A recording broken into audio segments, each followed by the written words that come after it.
Welcome back to another Stock Market Open. It is November 9th, and AMC has issued some more shares to sell. This is not a surprise. Remember, this is very common. AMC essentially needs to do this to be able to survive.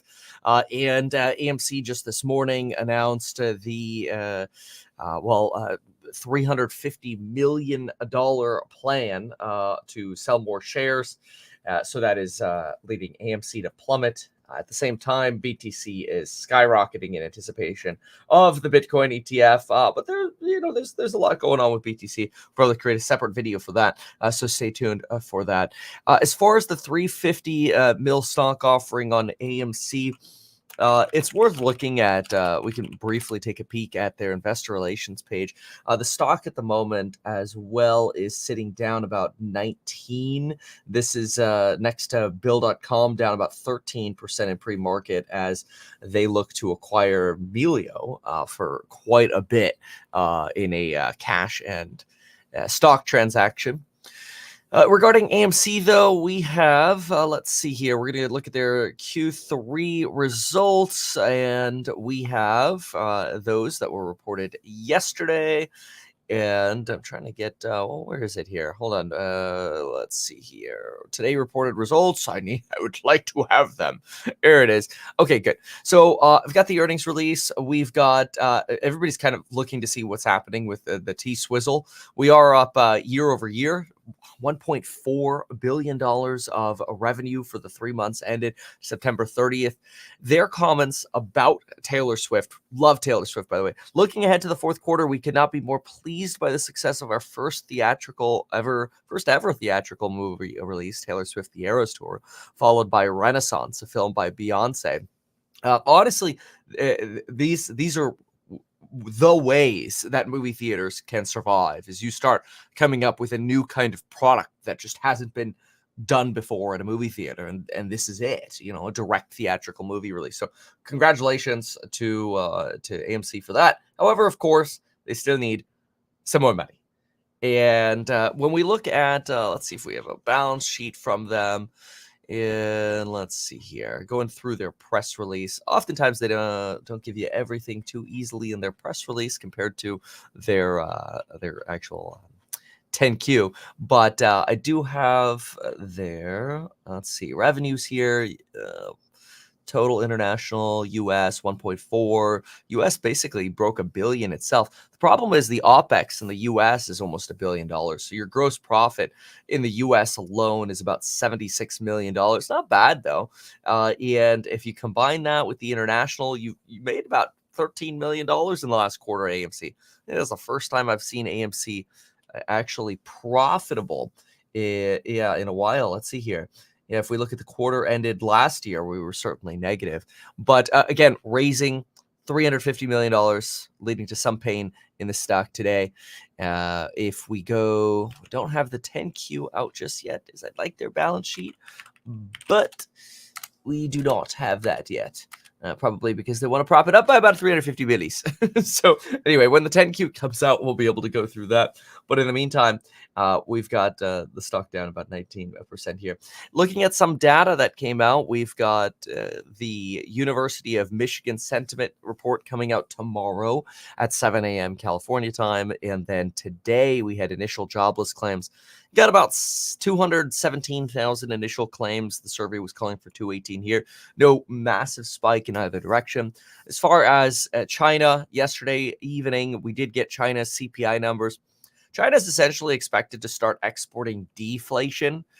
China's inflationary figures were negative 0.2% for the year over year. That's year over year. And CPI or PPI year over year, producer prices were down 2.6% year over year. Those aren't even the monthly figures. So, when you're looking at 0.2 year over year, it's showing you, okay, wait a minute. We're starting to fall into deflation in China. And so what does that mean? Well, producer prices falling much faster than consumer prices, becomes cheaper to buy products from China, to import products from China. We import somewhere around $575 billion from China every year. It's not a massive amount when we consider the entire scope of our GDP, but hey, of total US GDP, if we import 2.5% of our GDP from China, we have to remember the velocity factor of money as well. We could import that $500 billion, but how much does that velocity up to in terms of US GDP? If you give it a 4x multiple, well, now all of a sudden it starts looking a lot more important, right? That's 17% of GDP. And so there is a multiple that you should be applying when you're considering imports as what, I mean, think about it. When you bring things in, somebody's got to take it, deal with it at the port. Somebody's got to ship it. Somebody's got to sell it. You need salespeople involved. You need transporters involved. You need wholesalers involved. Then the wholesaler has to resell it. Or manufacture something with that product. Say we import copper. Now we manufacture something with that copper. And there's a whole supply chain we got to go through.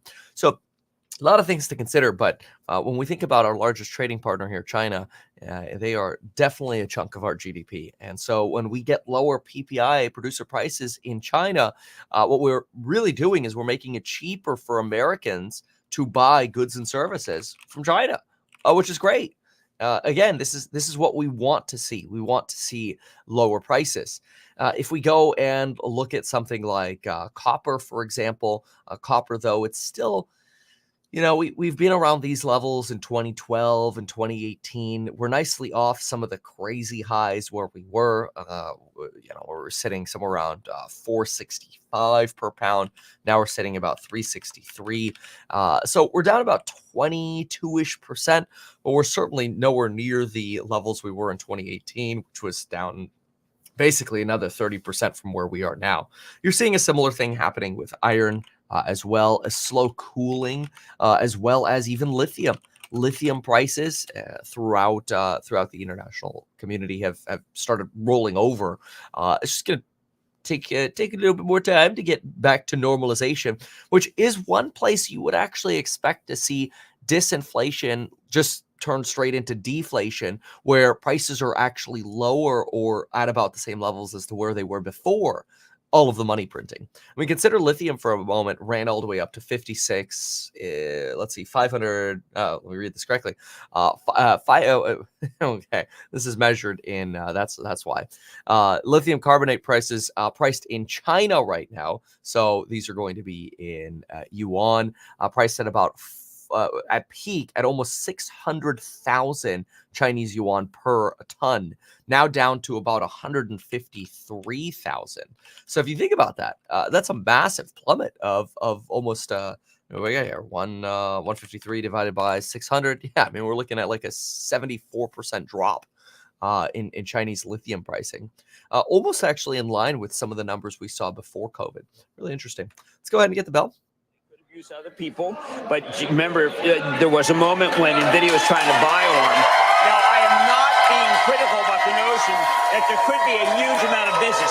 I just think when you say super cycle and then you give that guidance that perceived as light, it's considered hubris. And yet Renee does not have hubris. He's a humble person and also a Raider fan, which is just unfathomable. Let's see how it does today with the opening bell here in the CNBC Real-Time Exchange at the big board with his Timberland company, Weyerhaeuser, celebrating 60 years. And the NASDAQ, Bang & Olufsen, a Danish luxury audio brand. David, no question, Disney's going to be the standout on the Dow at the open. Well, there it is. Look at that. It's about 90% green. We'll take a look at the sticks. I want you to see this chart, though. Look at lithium prices for the last year. According to daily metal prices, that is straight up deflation right here. I mean, this is wild.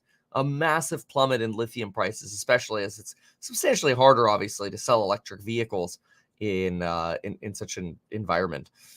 Take a look at if we jump into copper prices over here, similar recent decline. If we go all the way out to the year, or quite frankly 5 years, you see even more. Let's see if I can go a little bit further back on copper. There we go. So you can see copper somewhat aligning. It doesn't go all the way back to 2008 here, but 2008, 2012 is roughly where we align to now. So not back to normalized pricing on copper yet. Let's actually go and look at lithium on their chart if we can, all the way out to the max. There we go. Okay, so you can see that substantial decline lithium prices per pound over here. It's a volatile metal. And you can see in 2008, boy, look at that plummet during the recession. That's wild. Let's take a look at iron as well. These are our production metals. And we'll zoom out to the max here on their chart. Yeah, take a peek at that. So we're finally getting some relaxation. Again, not back to the pre-COVID levels, but certainly seem to be on the way there. Let's take a peek at how the market open is treating AMC, down right now 19.6% as the $350 million offering takes off. Bill gets whacked again, this time as they're seeking to complete an acquisition with cash and stock. Looking at the upside, we've certainly got some smaller. Oh, Affirm. So Affirm had an earnings report, and I was actually excited to see what Affirm was going to be up to, given the level that Affirm is useful for understanding the consumer. Let's zoom out for a moment and try to understand Affirm. Look at this. First of all, if we go out to the, let's go out to the week chart. Go to the week chart. Here's your fib retracement on Affirm. You can actually see it's been sitting right below it, so we probably have to adjust that to the lower side. But let's take a peek at how it's moving today and what happened with these Q1 earnings for Affirm. So Affirm reported yesterday evening revenue that beat 497 versus the estimate of 445. They also gave a forecast in line with estimates and in terms of gross merchandise volume. So they're not seeing a slowdown here in Q4. And Q2 revenue, their forecast, they're looking at slight, let's see, that's actually a slight beat. Yeah, that's about 407 mil versus the 505.9 expected. So keeping that outlook and beating on revenue, that's pretty unique in this environment, that you can actually beat and not reduce your outlook.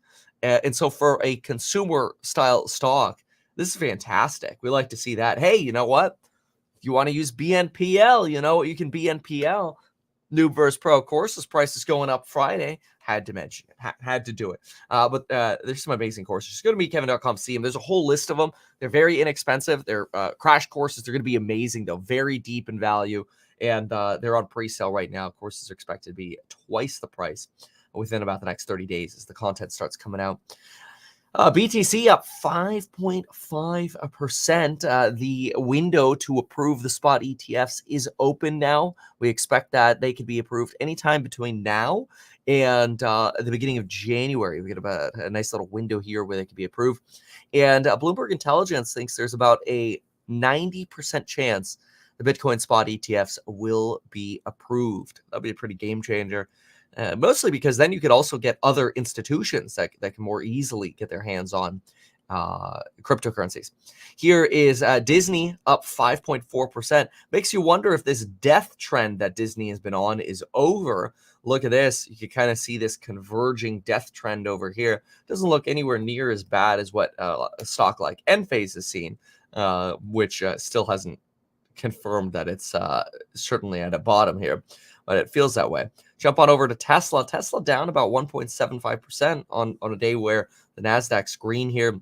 Toast had some pain yesterday. Toast covered this one pretty thoroughly since the IPO. This particular stock has been a little volatile, let's just say. But let's zoom out to the week chart here and see from IPO, it's really dropped quite a bit here. We could actually check out their earnings to see if there's a consumer issue or if Toast is just lowering its forecast, what the thoughts are. So for Toast, which reported a couple days ago, they reported a slight miss on guidance, about 1.015 billion expected versus 1.03. Revenue fiscal year guide coming in at a slight miss, only about like I don't know, $10 million miss or so. It seems to be roughly close. I know that sounds like a lot, but when you're talking billions here, it seems relatively nominal here. In terms of the, let's see here, total revenue, met expectations. EBITDA came in substantially larger than expected, although that EBITDA is a great number that gets rigged all the time by Companies add back everything that they think are one-time charges or stock-based comp or whatever. So often with EBITDA, you get a little funky picture of what's really going on. But yeah, I mean, it doesn't seem like their forecasts really suggest that restaurant spending is expected to slow substantially, and it probably take quite a while before you start seeing some of the Eli Lilly, the Wegovy and the Ozempic products really affecting the foods market. You had the CEO of the company making Oreos saying, there's no way these weight loss drugs are going to affect our company. And as soon as I start hearing that kind of attitude, I start getting nervous that, oh no, it exactly is going to do the opposite of what you're saying. We'll see. Anyway, the stock's turning slightly lower here on the open. Expect a lot of volatility between now and when we actually get any kind of rate cuts. Treasury yields on the 10 up about 2 basis points. No real soft jobless claims data to reiterate that jobs pain in the actual labor report we got last Friday. The 210 yield curve, by the way, has inverted further. We're down at negative 42 bips on the 210. Suggesting we're still not ready to break out of the inverted yield curve territory. We were as low as like 17 basis points there for a moment, negative 17. The 5-year break even also turning lower, 2.29, which is great. That's where it's been. It's been between 2.2 to 2.29 most of the year, but we did have a surge in October, which is finally subsiding again following the Fed conference. That's really when we've seen these numbers plummet. You look, for example, even at the 5-year break even, this number relatively, I should say, just going through a little bit of its plummet as well. I'll show you that on the chart so you can see it. The useful thing about these is we really want to make sure that inflation expectations are stable. And I can't understate how important that is. If inflation expectations skyrocketed, whether it's through consumer sentiment surveys like the U of M we're going to get tomorrow, or it's through the bond market, the 5-year break-evens, or otherwise, if we have a shift here, Jerome Powell will rug markets. Nobody's going to be happy about it. Fortunately, and it's surprising, but we've been relatively stable. Look at this. This is the 5-year forward break even. It has been trending up, the forward break even, which isn't fantastic, but it's a relatively slow trend up. I know this feels like it's substantial, but you have to look at the right side.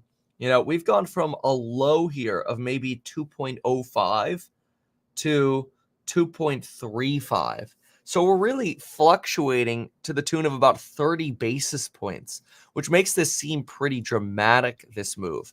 But I think if we look at the 5-year forward break even, it's worth noting the 5-year forward is really volatile. I personally don't prefer it as much, but it makes for really good Twitter clickbait. Yeah, that's mostly because stocks that look pretty extreme on Twitter get a lot of attention. I'll give you an example of what I mean in just a moment. So that's why the 5-year, which just looks at inflation going forward the next 5 years, is often preferred. I'll show you what those two look like, and then you can see that volatility. So jump into the 5-year break even, 5-year forward break even rather, is this one. It's a very, very volatile. Lots of ups and downs. This is the max going all the way back to 1999. Pretty volatile, moves pretty extremely. And that makes sense. Expectations are a little harder to understand going forward. And then if we look at the 5-year break even, which just determines the next 5 years ahead, a little less volatility. This is only going back to 2010 though, but a little less of the dramaticness. A little bit. It's still kind of loony. Okay, so the next thing to consider is economic optimism. Now, this chart I found was absolutely hilarious. So somebody posted this on Twitter, and I just love seeing stuff like this. Okay, this is you know what, this will actually be the title of the video. Okay, economic optimism, worst since Great Recession. Economic, and I want you to see this. Okay, I want you to look at this chart that I'm going to pull up, And I want you to tell me, yeah, here we go. And I want you to tell me what you think about this, okay? Americans' economic optimism, lowest and lowest since Great Recession. There we go. All right. There we go. So at the same time as you got AMC, pain, and Bitcoin skyrocketing. So what do I look at when I look at a chart like this? I go, okay, interesting. So American economic optimism in October, as measured by the IBD, collapsed to the second lowest level in history. Well, so the first thing I did is I went to the IBD website because there's no scale here on the right side, the lower right. So the first thing I did is I wanted to suss out, is this actually based on this October or what? And it actually is. So my suspicion was incorrect, that the scale was wrong. So then I thought, okay, all right, what does this chart actually mean for us, right, as investors? Well, let's consider this. Here's the low. When was the last prior low then? Okay. Oh, wait a second. Wait, hold on a second. The last 3 lows were June and July of 2008, the end of 2011, which was the bottom of the real estate market. That's really interesting. And now, well, wait a minute. So this chart tells us we're either about to go into a Lehman Brothers style disaster, or we're about to bottom out and skyrocket. So this really scary chart that always gets lots of views on Twitter either tells us that things are about to go way up or things are about to go way down. So congratulations, Twitter. You helped us understand nothing. Sorry. It's so ridiculous sometimes. We got to cover it. What's Jimbo got to say? Look at his face. Dude, his face was like so perfect for my chart. I don't even know what they're talking about, but that was priceless. If you missed that, rewind like 10 seconds. It was great. Because it has to. The Vision Pro is that important. ESPN and Vision Pro, made in heaven. You lie down and you watch the game while you're watching Taylor Swift to the right. And you know what? You got everything you need in all of life, except for Pink, but she's coming and I can't get tickets. You've been saying this for a while. Yes, we're going to find out. And I'm right. Meantime, it's not too late to get in on today's CNBC Your Money virtual event featuring Jim. I want to mention, by the way, this is exactly what the movie theater should be doing. They should be raising money. And not only should they be raising money, but they need innovative products. And that's why I think this Taylor Swift product is brilliant, because what you want to do is now you want to get the Kanye show. You want to get you want to get as many of these as you can, as many people as you can going to movie theaters, watching these direct releases from the from artists, because what you're going to end up with is a lot more content that people can go watch in the movie theaters. You're not waiting for the latest and greatest movie to come out. You're willing to go watch all of your favorite artists. It's absolutely brilliant. Now, what I do think, and Germany did this a lot in the past. I don't know if the profit's in it, but I really think you gotta get back to what you had back in the day in the movie theaters, I feel like. So let me explain.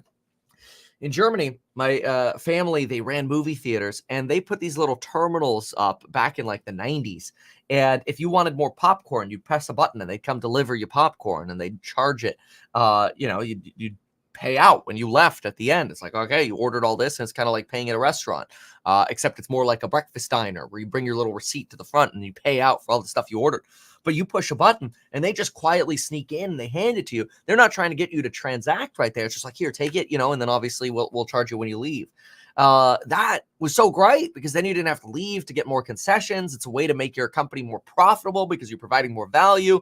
The danger is that it could be deemed interruptive to the people around, but then again, you also have the benefits. So there's a pro and con here. I've kind of thought like maybe you should have like 2 sections of the movie theater, like one in the front that enables that maybe, or in the back, right? That way they're out of the way. So you get people in the back that can order, but then people at the front, where there's no ordering, and so you can kind of sit where you want. Do you want the ordering experience or not? Or you just have different movie theaters. Okay, that's the Taylor Swift one that's allowing ordering. That's the one that doesn't. I don't know. Those are the things I think companies like AMC should be raising money for, and then becoming as innovative as possible for, because otherwise the traditional movie theater we think of, I don't believe is going to survive in the traditional sense. It's worth noting, they've got $729 million of cash and cash equivalents. It's actually up from last year. Now, they did borrow a lot more from last year as well from their shareholders. Note that corporate borrowings are down slightly, about 400 mil, but that came straight out of shareholder pockets there. But anyway, they need money to survive. It's that simple. So here's this is an interesting bear argument. Ken Griffin, really, he thinks that high inflation could last decades thanks to a world facing deglobalization and causing higher baseline inflation that may last for decades. Wow. That would be very interesting. Yeah, this is citing the war in Ukraine, Europe struggling to deal with that, supply disruptions from China. Again, one place that is still experiencing the worst supply chain disruptions is without a doubt aviation. Okay, so let me give you an example here. Okay, I had to buy, we had to pre-order is the way it is because they're fine now, but we had to pre-order some tires.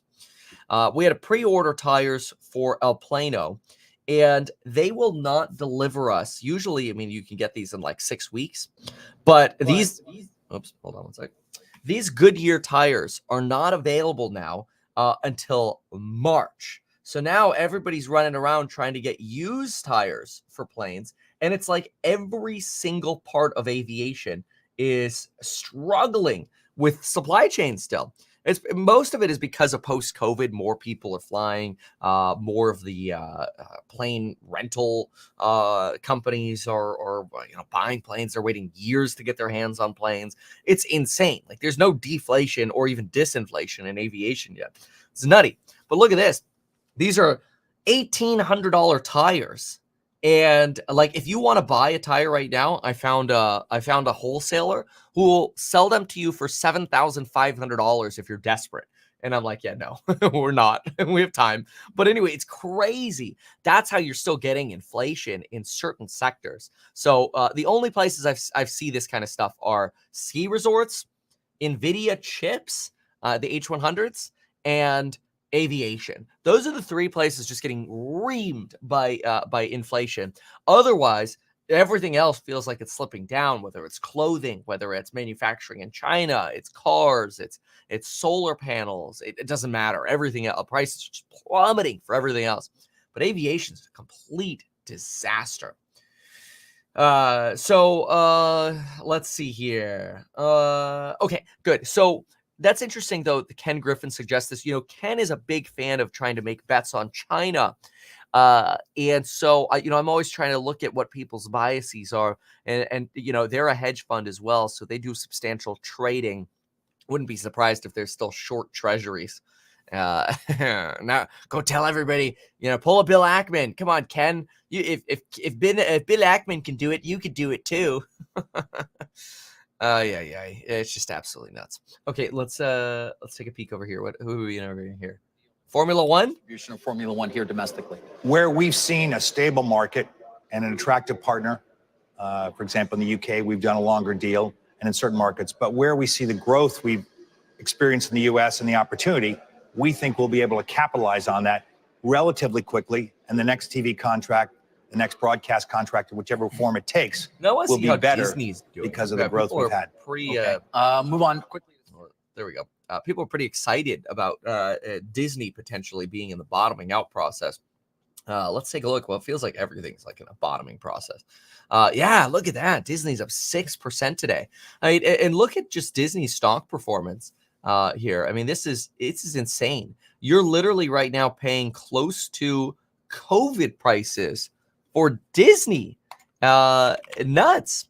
It's so low. Now, the problem is, a lot of these companies, there's hope that, this is their bottoming process, but then then you get, Enphase, then you get, Square, Block, looks the same, it looks exactly the same. Then you look at a company like PayPal, and like all of these charts almost look the same. You look at a company like Robinhood, right? Look at a company like SoFi. SoFi, there you go. It's a little better over there, but still, the point is, like, the amount of compression that has occurred at these stock valuations is insane. So, on one hand, people are mad that Tesla is, trading at the same level it was trading for 3 years ago. But hell, I'd rather be trading at the same level as I was 3 years ago than this, where you're actually trading lower than where you were 3 years ago, right? So it's kind of nutty. And the stock gains aren't lasting that long right now. You look at a company like SoFi, reported earnings, and you get these surges to the upside. SoFi runs to like $8 or whatever. You'll get these 20-30% bumps. You'll get basically an Affirm style movement, which is happening today. We covered their earnings a little earlier, but this stuff just bleeds out fast. It's pretty incredible. So usually in the days following a run after earnings, you could get a better deal. Here's Palantir, which if we look at this one on the week chart, looks very much like a SoFi chart, right? And it's been somewhat range bound over here. Palantir, I still think, is one of the only pure AI plays for software, not on the chip side. They were AI before AI was AI, which is very exciting, right? Anywho, so Facebook, how are we doing over here? Yeah, look at that. I mean, some of the big boys here, Facebook, almost back to the levels where it was. I mean, this is how you're driving the NASDAQ here. Almost a complete recovery in Facebook. Apple's higher than where it has been. You look at, like, if you invested in Apple, if you just threw everything in Apple, you didn't feel that much pain. I mean, you went from 180 to 120. I guess that's decent, right? That's a decent amount of pain. I shouldn't say that's not too much, but that's still 34% on Apple. Nuts. But I mean, now you're back to basically, previous all-time highs. Not this season, but anyway. Microsoft, just another one. They make so much profit. It's insane the amount of cash this company makes. Like, if you just want cash flow, Microsoft, absolutely insane. Well, I mean, they have a 81% gross margin. So, how could you not make a lot of money when they have 81% gross margins? Nuts. So if you haven't already heard, obviously we saw WeWork file for its bankruptcy again, and I just can't believe that company came back. Oh well. So as far as catalysts going forward, I want to take a peek at CPI estimates just to see where we're sitting. We do have for catalysts tomorrow, U of M Michigan sentiment. And is the stock market actually going to be open tomorrow? Let me see here, because we have a lot of people off tomorrow for El Holiday, and tomorrow. Nope, next OPM NYSE holiday is the 23rd, which is Thanksgiving. So no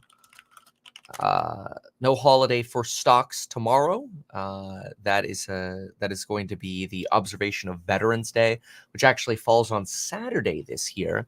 Maybe if it actually fell on a Friday, people would calendar. Let's see, days off. There we go. People would or the stock market would be closed. But if I look at federal holidays, yeah, federal holiday, Friday's off. Although it has a little asterisk. If the holiday falls on a Saturday, for most federal employees, that preceding Friday will be treated as the holiday for pay and leave purposes. If the holiday falls on a Sunday, the following Monday will be treated as. Interesting. So that's how they do it. And I guess that makes sense. That's why they have the little asterisk there. All right. Very cool. So, yay, federal workers, you get off today, and all my employees, because we decided to follow the federal workers chart. It's good for them though; they need it. They're working so hard. They're doing such great things. Tesla over here still down 2.3%. Apple up 15 bips, and let's take a look at Affirm now up 23%. And of course, as Bitcoin is rising, you're getting some of these smaller plays here. Riot, Backed Holdings, Hut 8, they're moving quite nicely with BTC as well, as opposed to, wow, Invitae's down at 58 cents. Holy smokes. Now, this was, this is the bill chart. Hold on, I want to see Invitae, which is also horrible. Invitae. I have some exposure to Bill, which feels bad, but I wish I sold all of it. I cut a lot of it when it was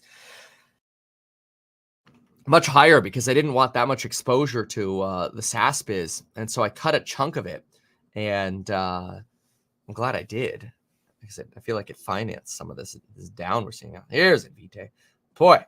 Okay, there we go. Oh my lord, look at that. $61 to 57 cents on Invitae. This was a big Kathy Wood play here. And, I've actually seen the Invitae testing kits for pregnant moms and such. I'm surprised. This is a massive disaster. I mean, this company is down 99.6%. Holy crap. It's absolutely crazy. Music Ear says, I joined your courses a few days ago. Your member live streams are phenomenal. Thank you for saying that. That's amazing. Yeah, hey, if you haven't anybody checked them out yet, make sure you go to meetkevin.com, check out the courses on building your wealth. Really, the crash courses and the live streams, I think y'all are going to love them. They're absolutely phenomenal. So I hope to see you there. Anyway, this is very interesting. This sell-off that you're getting after these earnings. You can't base what's happening on earnings because, again, with SoFi, you just come straight down after earnings.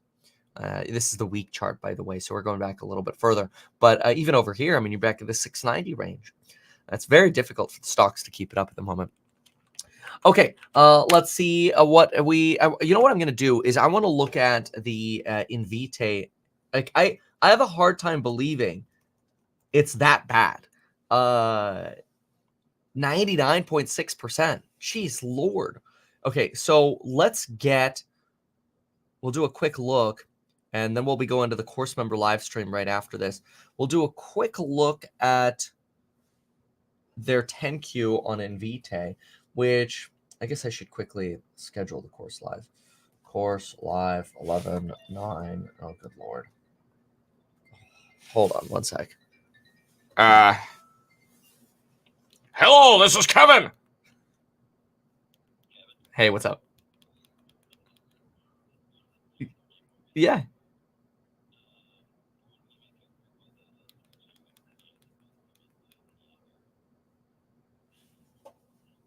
Yeah. Yes, please. All of it. I can always move it back.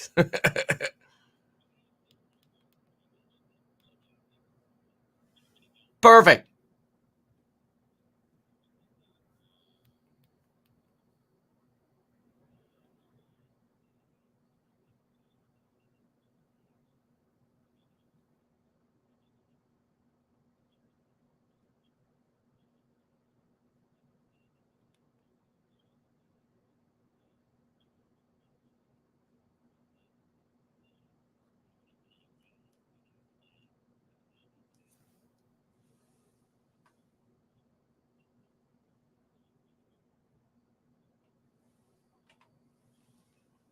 We can chat on that. Yeah, absolutely.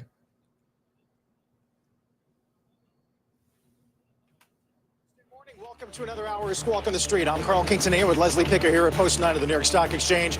David Faber is live at Liberty Media's Investor Day, and Sarah Eisen is off on assignment. Market trying to reclaim some early losses here after the bell. S&P trying to get 9 straight wins. That would be the longest streak since 2004. Watch the sectors being led today by energy and industrials. And as for treasuries, busy day. Fed speak, 30-year bond auction, continuing claims. Awesome. That was us moving. We just got some of our distributions from our HouseHack fundraise, and we're moving it right into money market. Let's go. All right, let's listen in here. Their first results since going public this quarter. ARM revenue beat, but guidance came in short of expectations, while Instacart reported a nearly $2 billion loss for the quarter. AMC Entertainment slumping, shares initially higher after the company reported results, but now down about 13.5% after filing to sell more stock. And MGM Resorts, the latest casino name to report a rebound, beating estimates thanks to strong demand in China and saying they are near a deal with workers who could begin striking as soon as tomorrow. Those shares up about 0.9% currently. Meantime, moving on to Disney, shares rising here. Best Dow component today on this profit beat, expanded cost-cutting program, the narrowing streaming losses, almost back to 90. Bob Iger did join closing bell overtime last night to break down the numbers. Take a listen. We do expect subscriber growth to continue, but we're mostly focused now on delivering profitability by the end of fiscal 24. We had a great quarter, as you just noted, adding 7 million core Disney Plus subs. That was really the result of great content. Let's bring in Michael Nathanson, MoffettNathanson's founding partner, senior analyst. Michael has a buy on Disney, a price target of 115. It's great to see you again, man. What a move from 80 to 90 in 3 weeks. Yeah, we'll take it, Carl. It's been a struggle. All right. Yeah, I am interested to see if this is going to end up being a bottom for Disney. We'll see. But let's get that Invitae investor relations piece. So I got their 10Q. And this is what we were gonna do right before. I got El Fono Colo, but gotta get those funds into money markets, and then we gotta go buy some real estate. So take a look at this. So this is the Invitae balance sheet. So we've got, just quick math here. We've got about 250 mil in cash. Looks like we've got bills to pay of about 110 million bills to pay. We got some longer term convertibles. So that gives us about 140 mil of free cash. Not bad. Problem with the company is look at those losses from operations. They're in 3 months ending September 30th. They're losing almost $1 billion. Dude, what? They took off an $877 million restructuring charge. You've got last year, you were losing $300 million per quarter. They're out of money. They have to keep diluting shareholders. They're going to go bankrupt. This is a terrible report. Oh my God. This is bad. Yeah, look at this. In the 9 months ending September 30th, you've got, a lot of these are non-cash here. Impairments on disposals. These are the restructuring charges. $156 million of cash, but you're out of money next quarter. And you're a 69-cent stock or 50-cent stock or whatever it is now. This is a massive, massive problem for Invitae. It totally makes sense why the stock is doing this, because you're not anywhere close to profitability. Even if you subtract out the restructuring, you've got 82 million in cost of revenue here. So your margins aren't even that good. If I go 82 divided by 121, your margins are 32%. Okay. But then after that, you're spending 58 on research and development. You're spending 38 on SG&A, sales and marketing. And then on G&A, you're spending 45. You're spending $141 million just on research, selling, and G&A. Okay. But you only have revenue of 121. Okay. So just these 3 lines, that's it. Just those 3 lines are greater than the money coming in. It's a company that's just going to have to constantly dilute shareholders. And so then when you go to here, what do you have? Invitae. I don't know why their ticker starts with an N, honestly, but it does.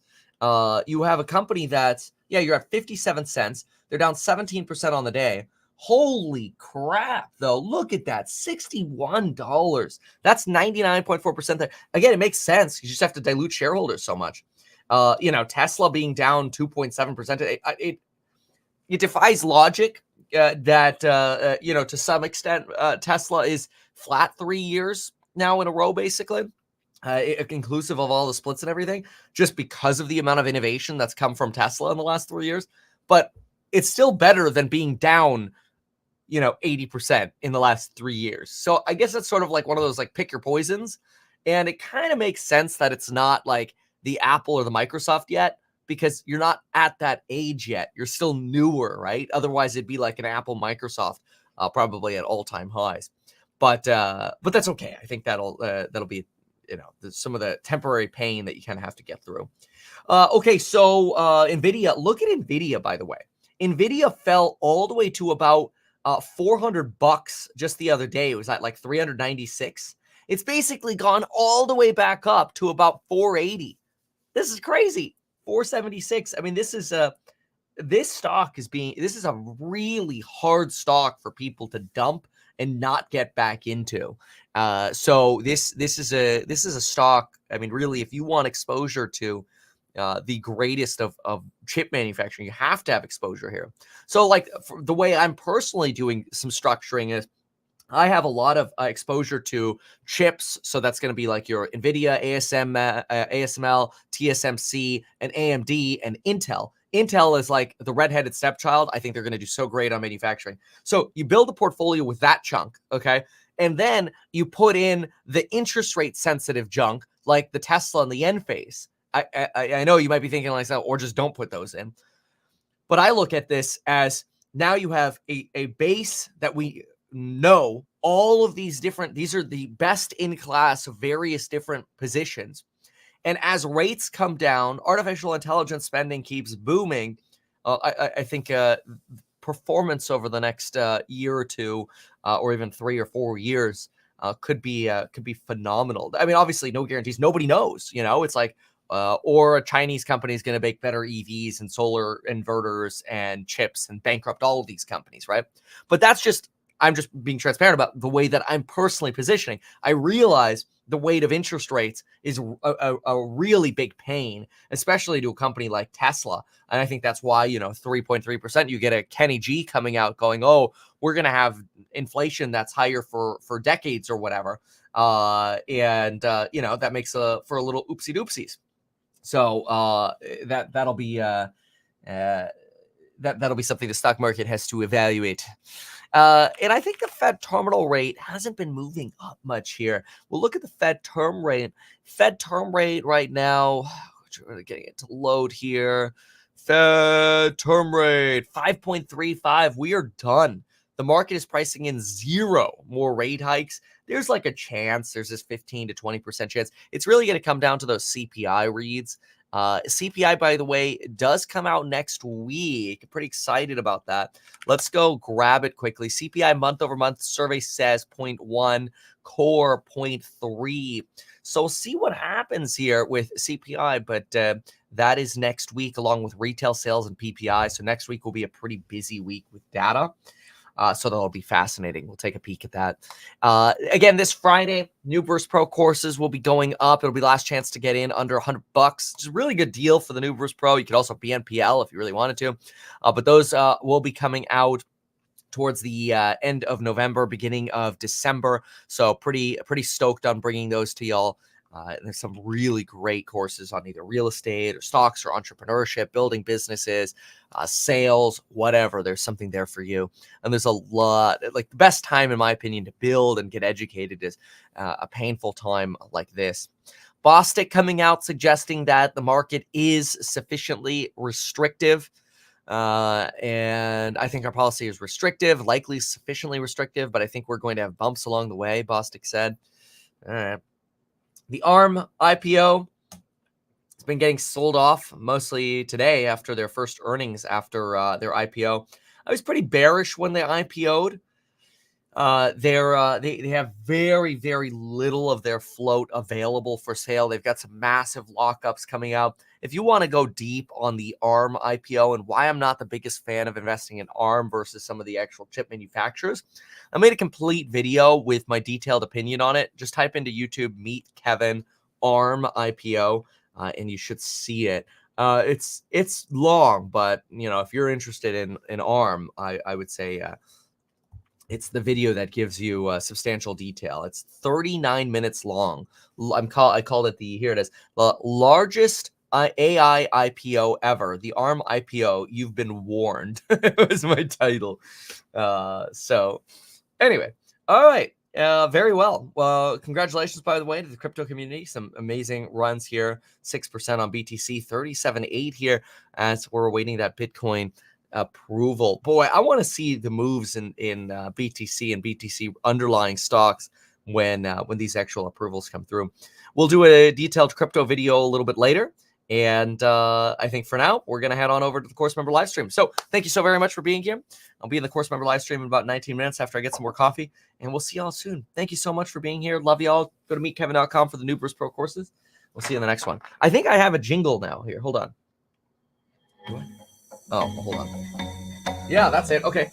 Even though I'm a licensed financial advisor, a licensed real estate broker, and becoming a stockbroker, this video is neither personalized financial advice nor real estate advice. Basically, it's not personalized advice for you, okay? It's not tax, legal, or otherwise personalized advice tailored to you. I personally operate and actively manage ETF and hold long positions in various securities, potentially including those mentioned in this video. However, I have no relationship to any issuers, nor am I presently acting as a market maker, nor shall any of this be deemed reasonably sufficient information for the purpose of evaluating a security like a research report. All right? Did I do good? I think I did good.